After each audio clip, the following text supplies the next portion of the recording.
ఈ type of rooted స్టోరీస్కి other than Telugu కూడా కొంచెం మంచి మార్కెట్ ఉంది ఇప్పుడు యాజ్ ఆఫ్ నౌ ప్రెసెంట్. స్పెసిఫిక్గా అందులో కొంచెం ఏదైతే మనం అనుకున్న ఊరు కథలు అవి ఉన్నాయి వాటికి ఎందుకని చెప్పేసి ఓన్లీ తెలుగు మాత్రం రెస్ట్రిక్ట్ చేస్తున్నారు దీన్ని. తెలుగు సినిమాలాగే తీసామండి ఫస్ట్. అంటే అది అలా తీసిన దానికే అదే లెవెల్ బెటర్. ఇక్కడ రెవెన్యూ చేసి ఇక్కడ నచ్చి తర్వాత డబ్ చేసుకుంటేనే సేఫ్ అండి. ఈ కొన్ని సినిమాలు ఒకేసారి రిలీజ్ పెట్టుకుంటే అక్కడ ఆడియన్స్ మైండ్ సెట్స్ ఏమున్నాయో మనకు తెలియదు.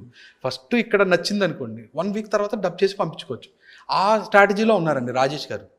ఒకవేళ ఇక్కడ వర్కౌట్ అయితే డబ్ చేసుకుంటాం అన్న దాంట్లోనే ఉన్నారని నా ఫీలింగ్ అండి. ఓకే, లేకపోతే ఓటీటీలోనే మిగతా లాంగ్వేజెస్ దొరికేస్తాయి అయితే అలా జరుగుతుంది. అది అంతా వాళ్ళ క్రాఫ్ట్ అండి, మనది కాదు. బాగా తీసుకున్నావా లేదా.